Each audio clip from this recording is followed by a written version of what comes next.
Probably be easier to put bamboo under my fingernails.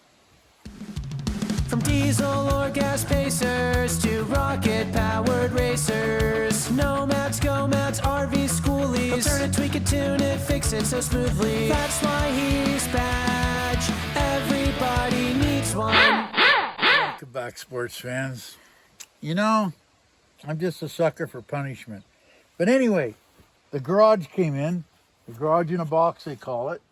Now this is 13 by 12 high by 20 feet long. So what we're gonna do, I had a brain fart, so I might just extend the centers out because it's only that 1-inch bar.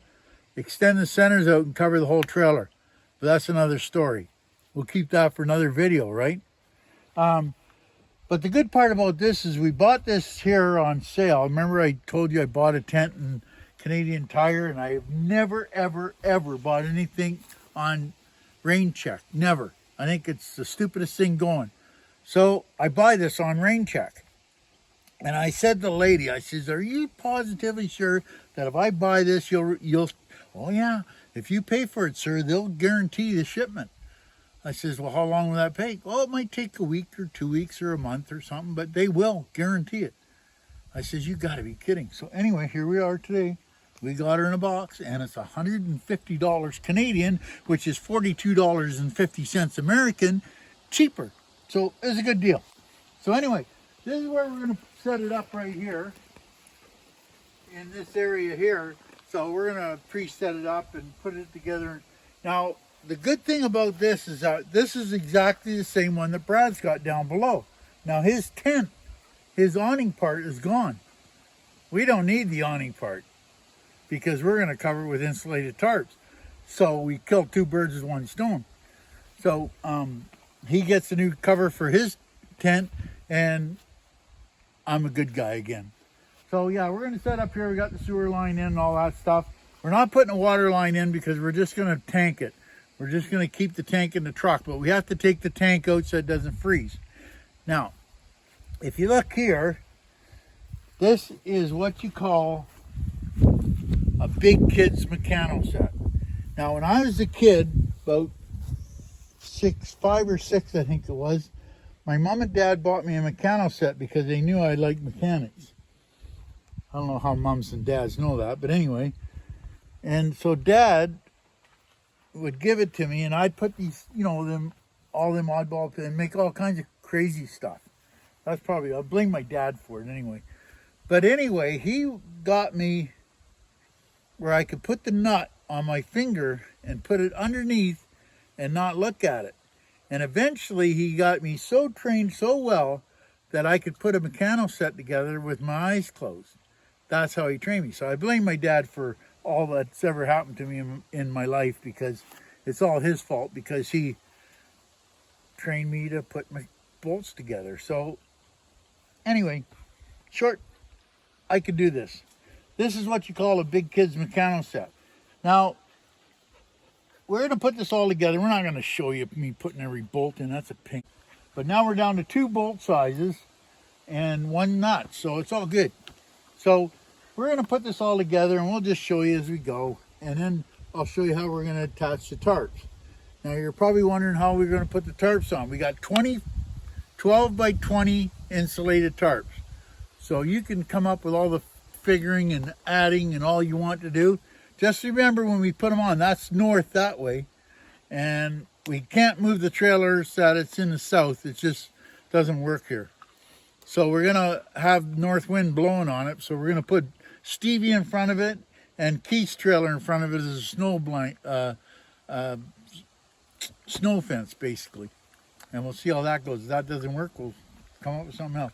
So what you do is you put the tarps on like fish gills, right? So the north wind blows over the tarps, not under it. It blows over the tarps. So we'll keep you informed every once in a while. I'll get the frame together and we'll go from there.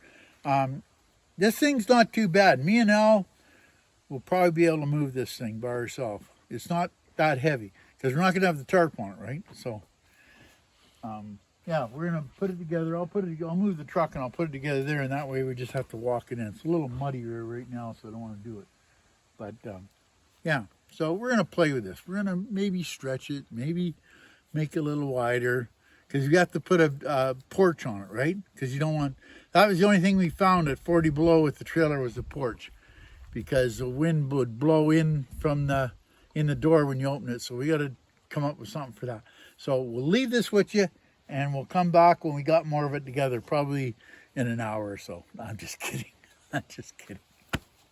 Okay, we've been at this for about 15 minutes, and you can see we got 2 frames together. Now this is the front, and that's the middle. Now all the frames are the same going back. The only 2 difference are the front and rear.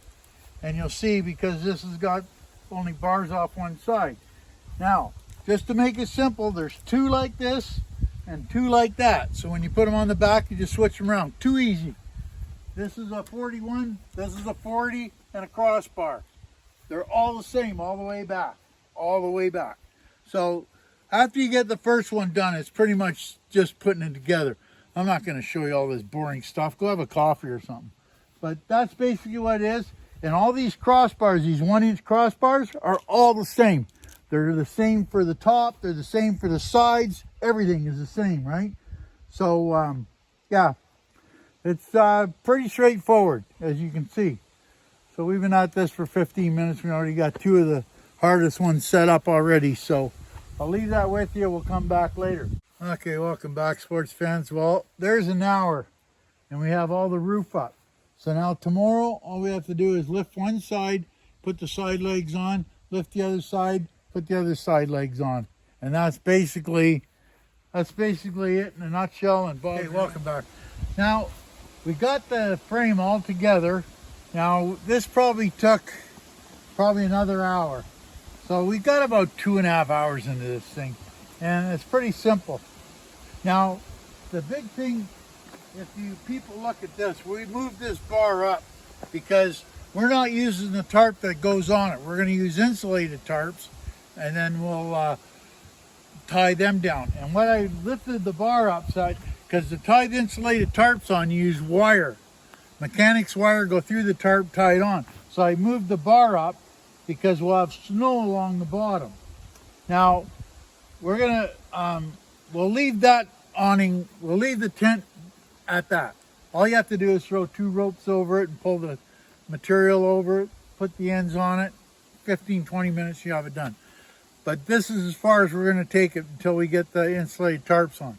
Now we're going to move from here, and we'll show you how we set it up for the winter. Each year, thousands of seasonal travelers suffer from a condition known as SNS, more commonly referred to as stinky nomad syndrome. The good news is that there is a cure. Visit herosoapcompany.com today and help batch end the scourge of needless funk, while also helping veterans in need. Just pick your soap and enter batch at checkout for your discount and help a vet today. It's that easy. Be perfect. Badge, everybody needs one. We love our badge. And just remember, he's not asking.